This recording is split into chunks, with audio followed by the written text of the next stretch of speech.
What's a Wynkoop? More like who's a Wynkoop? The historical brewery is named after U.S. Army officer and Denver founder Edward Wynkoop. This first brew pub was opened by Senator John Hickenlooper and three others back in 1988. The original recipe at least was based on a recipe given to Hickenlooper and given to Wynkoop by Kurt Vonnegut, passed down from his dad. The story goes that took out a bar napkin and was like, oh, here, let me give you a recipe from my father. Hickenlooper is down here just somewhere in Lodo at a bar, and he's sitting at the bar, and Kurt Vonnegut walks in, sits down at the bar next to him, and they just strike up a conversation. Hickenlooper mentions, like, oh yeah, I just opened up a brewery, and then Vonnegut shared, oh, well, my father originally was from Austria and was a brewer in Austria, and then he moved with him and the family to the United States in Indianapolis, and pre-Prohibition, Kurt Vonnegut's father founded the Indianapolis Brewing Company, took out a bar napkin, and was like, oh, here, let me give you a recipe from my father. In the early days of Wynkoop, or before Wynkoop opened, Hickenlooper went over to Germany, and he's trying a bunch of different beers.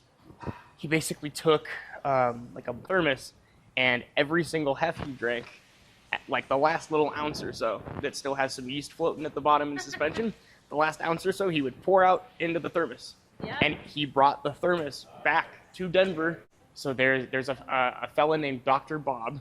For the last 30 however many years, he's been propagating and keeping that yeast strain alive.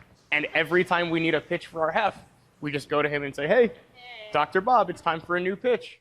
They opened it in the historical J.S. Brown Mercantile Building. They built one bar by The Vault. They built the other in the back by the expansive showroom. It's set up right across from Union Station where all the railroad tracks would come in, and the goal was to let people get some groceries as they were either coming in or leaving town. Heading to work, going home, all the things. Yeah, so these pillars that are in like the center here are from 1899.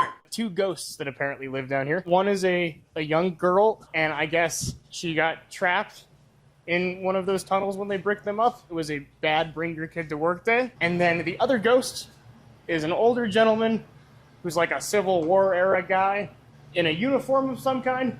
And I guess he walks around, and if you see him, he asks you for nickels and dimes. The wallpaper on that wall over there, it's basically just like a Xerox photocopy of all of the original brew logs from 88 and 89. But there's one on there, I forget if it's from 88 or 89, but it's a fruit ale with a crazy amount of, I want to say it was like raspberries and cherries in 88, 89. Yeah.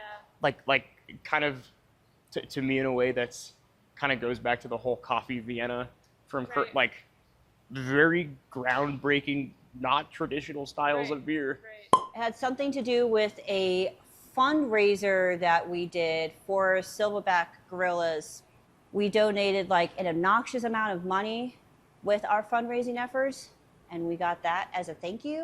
In theory, we are the largest pool hall in Denver in terms of square footage.